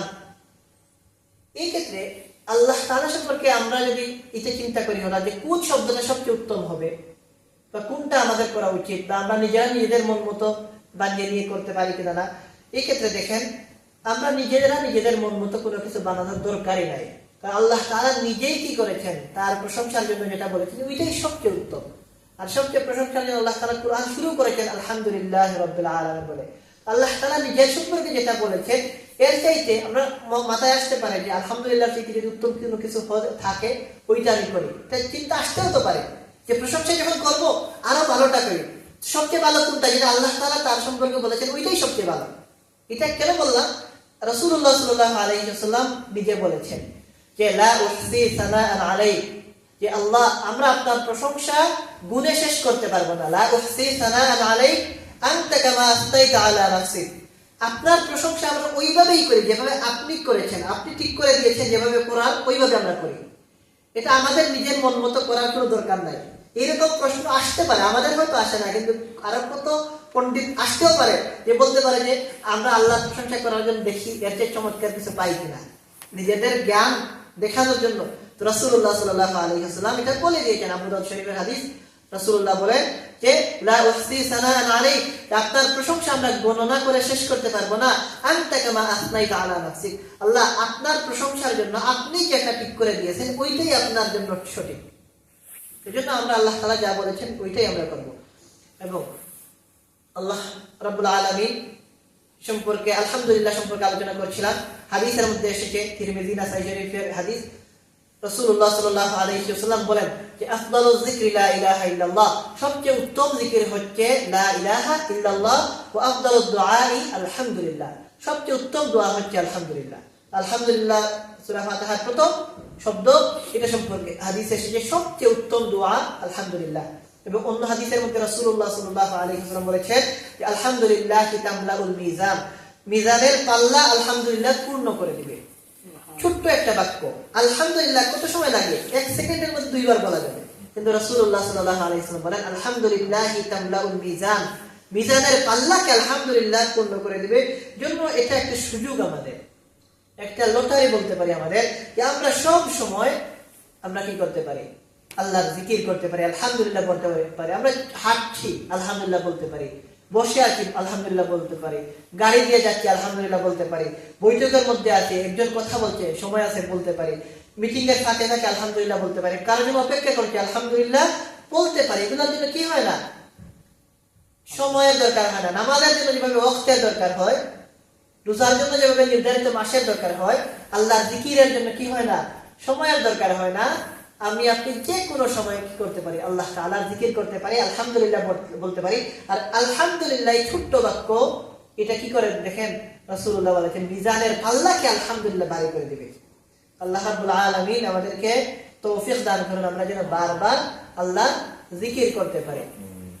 জিকির সম্পর্কে যখন আলোচনা আসলো, একটা ছোট্ট কথা, এই কথাটা বললাম যে কোনো সময় জিকির করতে পারি, এটা আমরা অন্য জায়গায় আল্লাহ তাআলা নিজেই বলে দিয়েছেন। কুরআনে কারীমের অন্য জায়গার মধ্যে এসেছে, আল্লাহ রাব্বুল আলামিন বলেন সূরা নিসার এর আয়াতের মধ্যে, আল্লাহ রাব্বুল আলামিন বলেন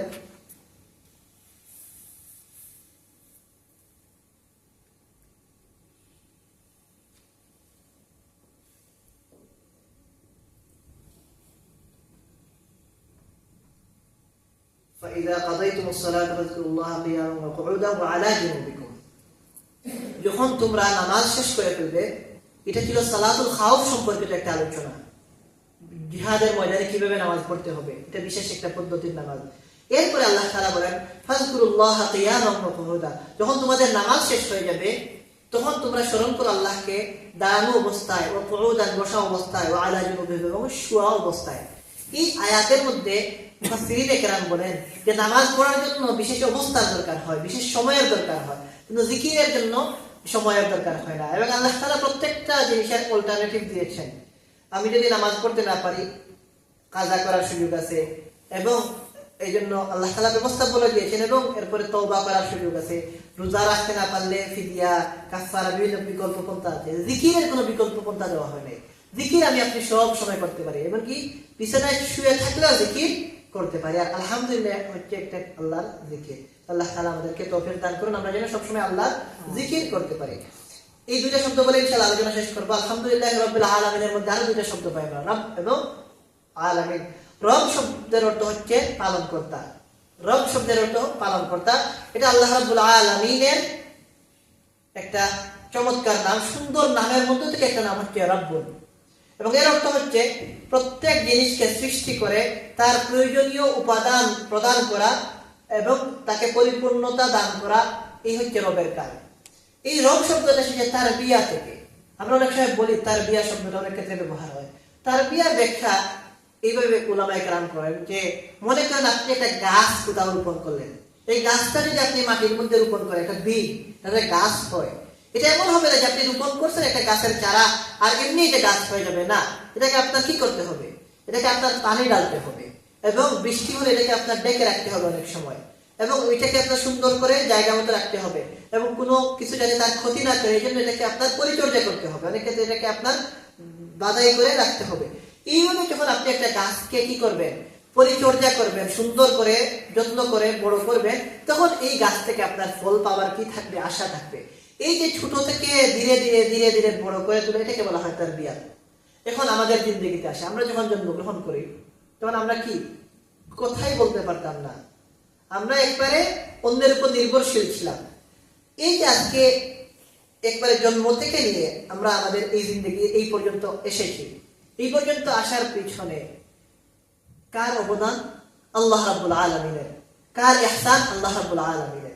তিনি আমাদেরকে মানুষের মাধ্যমে, আমাদের মা বাবার মাধ্যমে, আমাদের আত্মীয় স্বজনের মাধ্যমে আমাদেরকে এই পর্যন্ত নিয়ে এসেছেন। আল্লাহ তাআলা যদি আমার মা বাবাকে তৌফিক না দিতেন, তাদের কি ক্ষমতা ছিল তারা আমাদের কি করতেন, তারবিয়ত দিতেন? সম্ভব ছিল? সম্ভব ছিল না। তো আল্লাহ তাআলা আমাদেরকে, শুধু আমরা না, দুনিয়ার সমস্ত সৃষ্টিকে আল্লাহ তাআলা এইভাবে কি করেছেন, জন্ম থেকে নিয়ে ধীরে ধীরে ধীরে ধীরে ধীরে ধীরে বড় করেছেন, এবং মৃত্যু পর্যন্ত এইভাবেই চলবে। তো এই যে তারবিয়ত, এই তারবিয়তটা কে করেন? আল্লাহ তাআলা করেন। এই জন্যই আল্লাহ তাআলাকে আমরা কি বলি? রব বলি।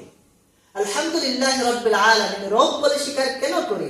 কারণ আল্লাহ তাআলাই আমাদেরকে জন্ম থেকে নিয়ে আমাদের ধীরে ধীরে ধীরে ধীরে পরিপূর্ণতায় পৌঁছে দেন। এই হচ্ছে তারবিয়তের অর্থ। এরপরে আলামিন, যিনি সমস্ত সৃষ্টি জগতের প্রতিপালক। আলামিন শব্দটা এটা আলামুনের বহুবচন, আর আলমের অর্থ হচ্ছে পৃথিবী। পৃথিবী বলতে শুধুমাত্র এই দুনিয়ার না, এটা না, বরং পৃথিবীর একটা অর্থ এভাবে বলা যায়, আলম শব্দের অর্থ এভাবে যে আসমান, জমিন, গ্রহ, নক্ষত্র সবকিছু এটা আলমের অন্তর্ভুক্ত। এবং এটা আল্লাহ রাব্বুল আলামিনের সাথে ব্যবহার হয়, এটা আলামিন ব্যবহার হয়। এবং সমগ্র সৃষ্টি জগৎ যা আছে দুনিয়াতে, আমরা শুধু এটা না, সমগ্র সৃষ্টি জগৎ সব কিছুর মালিক আল্লাহ রাব্বুল আলামিন। আমরা পৃথিবীতে তো আছি, লক্ষ কোটি গ্রহ নক্ষত্র আল্লাহ রাব্বুল আলামিন সৃষ্টি করেছে। পৃথিবীর বাইরে অনেক আল্লাহ রাব্বুল আলামিনের গ্রহ নক্ষত্র রয়েছে, সব আল্লাহ রাব্বুল আলামিনের সৃষ্টি, এবং সব কিছুর মালিক কে? আল্লাহ তাআলা। শুধু এই দুনিয়ার মালিক এমন না, আমরা তো দুনিয়াতে কিছু জায়গা জমি মালিক হয়ে গেলে আমাদের একবারে পা মাটিতে ফেলি না। আল্লাহ তাআলা শুধু দুনিয়ার মালিক না, যা কিছু আছে সমগ্র সৃষ্টি জগতের মালিক। এই জন্য বলা হয় আলহামদুলিল্লাহি রাব্বিল আলামিন। কোরআনে কারীমের মধ্যে আল্লাহ তাআলা বলেন এই প্রসঙ্গে, আল্লাহুল্লাযী খালাকা সাবআ সামাওয়াতি ওয়া মিনাল আরদি মিসলাহুন। আল্লাহ রাব্বুল আলামিন ওই সত্তা যিনি খালাকা সাবআ সামাওয়াত, যিনি 7 আসমান সৃষ্টি করেছেন, ও মিনাল আরদি মিসলাহুন, এবং এর অনুরূপ জমিন সৃষ্টি করেছেন। এজন্য এই আয়াতের ব্যাখ্যায় অনেক উলামায়ে কেরাম বলেন যে আমরা তো 7 আসমানের কথা জানি, কিভাবে আল্লাহ তাআলা এই জমিনের নিচে আরো পৃথিবী রেখেছেন এটা অসম্ভব নয়, হয়তো আমরা জানি না, কিন্তু আল্লাহ তাআলা এই পৃথিবীর নিচে আরো জমিন, আরো পৃথিবী রেখেছেন। এবং হযরত আবু সাঈদ খুদরী রাদিয়াল্লাহু তাআলা এক সাহাবী, আল্লাহর রাসূলের অত্যন্ত প্রিয় এক সাহাবী, তিনি বলেন যে এই দুনিয়াতে 40,000 জগৎ রয়েছে, এবং দুনিয়ার পূর্ব থেকে পশ্চিম, উত্তর হতে দক্ষিণ পর্যন্ত একটা জগৎ।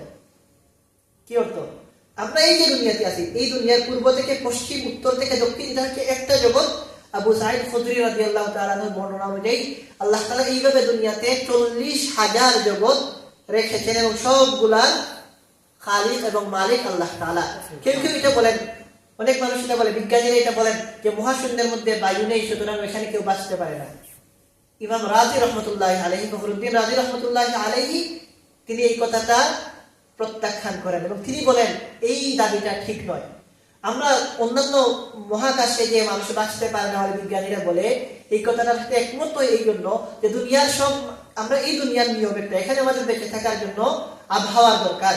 অন্য গ্রহ নক্ষত্রে আল্লাহ তাআলা তাদের জন্য বিকল্প ব্যবস্থা রেখেছেন, অসম্ভব কিছু না। যদি এখানে কেউ থাকে তাদের ওই রকম ব্যবস্থা আল্লাহ তাআলা রেখেছেন। আমরা দেখি না বলে, আমরা অনেক কিছু চোখে দেখি না, এই জন্য এটাকে অস্বীকার করার কি নেই, সুযোগ নেই। বিজ্ঞানীরা যদি বলে যে আমরা ওই গ্রহ নক্ষত্রগুলোতে মানুষ বসবাস করতে পারে না কারণ আমাদের কাছে কোনো প্রমাণ নাই, এটা এই তাদের এই কথায় প্রমাণ হয় না যে ওইখানে কোনো সৃষ্টজীব নাই। আমরা এটাও বলি না যে আছে, নিশ্চিতভাবে থাকতেও পারে, নাও থাকতে পারে। আল্লাহ তাআলা তার এই ক্ষমতা আছে, আল্লাহ তাআলা ওইখানে আমাদের অনুরূপ অন্য মাখলুকাতকে রাখতে পারে এবং সবগুলোর মালিককে আল্লাহ রাব্বুল আলামিন। সর্বশেষ একটা কথা বলেই শেষ করব যে আমরা সব সময় আল্লাহ রাব্বুল আলামিনের প্রশংসার জন্য নির্দেশিত হই। কেন আমরা প্রশংসা করব? কি কারণে আমরা আল্লাহ তাআলার প্রশংসা করব? এর পক্ষে সবচেয়ে সহজ উত্তর হচ্ছে, যুক্তি হচ্ছে, কোনো দাস, কোনো কর্মচারী যখন তার মালিকের কাছে যায় তখন বিনীত থাকে, আনুগত্য প্রকাশ করে এবং কৃতজ্ঞতা প্রকাশ করে। দুনিয়াতে যদি আমরা আমাদের মালিকের কাছে যাই, আমরা বড় বিনয়ের সাথে দাঁড়াই, নরম হয়ে দাঁড়াই। আল্লাহ রাব্বুল আলামিন তো ওই সত্তা, আমরা সবসময় যার সামনে, আমাদের দিন রাত, আমাদের জেগে থাকা, আমাদের ঘুমিয়ে যাওয়া, আমাদের খাবার দাবার, প্রত্যেকটা মুহূর্ত আল্লাহ রাব্বুল আলামিনের কুদরতি দৃষ্টির সামনে। সুতরাং আমরা যদি আল্লাহ রাব্বুল আলামিনের প্রশংসা না করি, আমরা কার প্রশংসা করব? কে এমন আছেন যিনি এত ক্ষমতাবান, যিনি আমাদেরকে এত নাজ ও নিয়ামত দেন?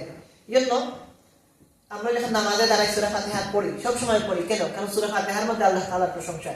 আমরা নামাজের কি গুরুত্বপূর্ণ ইবাদত আর নাই? এই গুরুত্বপূর্ণ ইবাদতের সময় এর চেয়ে যৌক্তিক আর কিছু হতে পারে যে আমরা আল্লাহ তাআলার প্রশংসা বাদ দিয়ে অন্য কিছু করব? কারণ আল্লাহ তাআলাই তো সব আমাদের, তিনি তো সবচেয়ে আমাদের আপন। সুতরাং নামাজ হচ্ছে সবচেয়ে গুরুত্বপূর্ণ আমল, আর আমাদের জন্য সবচেয়ে গুরুত্বপূর্ণ হচ্ছে আল্লাহ তাআলা। সুতরাং সবচেয়ে গুরুত্বপূর্ণ আমল যখন আমরা করব, তখন সবচেয়ে গুরুত্বপূর্ণ আমল করার সময় সবচেয়ে গুরুত্বপূর্ণ যে কাজ, সবচেয়ে গুরুত্বপূর্ণ যিনি আমাদের জন্য, তার প্রশংসাই তো আমরা করবো। সুতরাং নামাজের মধ্যে সূরা ফাতিহা পড়ার এটা বোঝার জন্য খুব বেশি মহাপণ্ডিত হওয়ার দরকার নাই। এটা এমনি বুঝে আসে যে আল্লাহ তাআলার প্রশংসা করাটা এখানে সবচেয়ে যৌক্তিক। কেউ যদি বলে যে আমরা এখানে অন্য কিছু কেন না করি, কেন জিকির না করি, না, এগুলো বলার সুযোগ নাই। কারণ নামাজ সবচেয়ে গুরুত্বপূর্ণ ইবাদত, আর এখানে সবচেয়ে গুরুত্বপূর্ণ আল্লাহ তাআলার তারিফ করাটাই যুক্তিযুক্ত। তো আল্লাহ তাআলা আমাদেরকে তৌফিক দান করুন। আজকে শুধুমাত্র আলহামদুলিল্লাহি রাব্বিল আলামিন এই অংশের আলোচনা হলো। আল্লাহ তাআলা তৌফিক দিলে আমরা আগামী সপ্তাহে আর রহমানুর রহিম থেকে নিয়ে আমাদের বাদবাকি আলোচনা শুরু করব। আল্লাহ রাব্বুল আলামিন আমরা যা শুনলাম, যা বললাম, এই কথাগুলোর মধ্যে আল্লাহ তাআলা ইখলাস নসিব করুন এবং আমাদেরকে যা শুনলাম, যা বললাম, এগুলোর উপর আমল করার তৌফিক দান করুন। ওয়া আখিরু দাওয়ানা আনিল হামদুলিল্লাহি রাব্বিল আলামিন। আমরা মামাও মারা গেছে, আল্লাহ দোয়া করুন। ওনার ভাই ইসলাম আমি অসুস্থ, আমার মৌলানা আফমুল জাকারিয়া ভাই আমি দোয়া চাইছি। না না না الحمد لله رب العالمين والعاقبة للمتقين والصلاة والسلام على سيد الأنبياء والمرسلين وعلى آله وأصحابه أجمعين. ربنا آتنا في الدنيا حسنة وفي الآخرة حسنة وقنا عذاب النار. ربنا فاغفر لنا ذنوبنا وكفر عنا سيئاتنا وتوفنا مع الأبرار. ربنا لا تزغ قلوبنا بعد إذ هديتنا وهب لنا من لدنك رحمة إنك أنت الوهاب. اللهم أحسن عاقبتنا في الأمور كلها وأجرنا من خزي الدنيا وعذاب الآخرة. আল্লাহ আমাদের জিন্দেগির সমস্ত গুনাহ খাতাকে মাফ করে দাও। মাহবুব আমাদের জিন্দেগির সমস্ত গুনাহ খাতাকে মাফ করে দাও। আমাদের সমস্ত মুর্দেগানদেরকে মাফ করে দাও। খুসুসান আমাদের যাদের মা বাবা কবরবাসী হয়ে গেছেন তাদেরকে মাফ করে দাও। আমাদের মা বাবার কবরকে জান্নাতের বাগান বানিয়ে দাও। মাহবুব আমাদের যাদের মা বাবা জিন্দা আছেন নেক হায়াত দান করো। মাহবুব আমাদের সমস্ত মুর্দেগানদেরকে মাফ করে দাও। খুসুসান আজকে আমাদের যে মানবতাশী তাদেরকে আপনার বান্দাকে মাফ করে দাও। মাহবুব আপনার বান্দার আখিরাতের জিন্দেগিকে সহজ করে দাও, সুন্দর করে দাও। আপনার বান্দাকে আপনি জান্নাতের আলা মাকাম দান করো। মাহবুব পরিবার পরিজনদের আপনি সবরে জামিলের তৌফিক দান করো। মাহবুব আমাদেরকে ভাই এসে তিনি সুস্থ এখানে আপনি আপনার বান্দাকে শিফায়ে কামেলা আজিলা দান করো আপনার গায়েব থেকে আপনার বান্দাকে আপনি শিফায়ে কামেলা আজিলা দান করো পরিপূর্ণ সুস্থতা দান করো মাহবুদ আমাদের আহমদ জাকারিয়া ভাই সুস্থ আপনার বান্দাকে আপনি শিফা দান করো তরুণ মানুষ মাহবুদ আপনার পক্ষ থেকে আপনার বান্দার সমস্ত মুসিবতকে দূর করে দাও সমস্ত পেরেশানিকে দূর করে দাও মাহবুদ আমাদের সবার পেরেশানিকে দূর করে দাও আমাদের সবার অভাব অনটনকে দূর করে দাও মাহবুদ আমাদের মধ্যে অনেক মানুষ করজদার আছেন আপনি করজ মানুষ দান করো মাহবুদ আমাদের মধ্যে যত বিমারি আছেন আপনার দারুল শিফা থেকে শিফায়ে কামেলা আজিলা দান করো মাহবুদ আমাদেরকে ইখলাসের সাথে আমল করার তৌফিক দান করো আপনার সন্তুষ্টি মোতাবেক জিন্দেগি পরিচালনার তৌফিক দান করো আল্লাহুম্মা ইন্না নাসআলুকা মিন খাইরি মা সাআলাকা মিনহু আবদুকা ওয়া নাবিয়্যুকা মুহাম্মাদুন সাল্লাল্লাহু আলাইহি ওয়াসাল্লাম ওয়া নাউযু বিকা মিন শাররি মা ইসতাআযাকা মিনহু আবদুকা ওয়া নাবিয়্যুকা মুহাম্মাদুন সাল্লাল্লাহু আলাইহি ওয়াসাল্লাম وأنت المستعان وعليك البلاغ ولا حول ولا قوة إلا بالله سبحان ربك رب العزة عما يصفون وسلام على المرسلين والحمد لله رب العالمين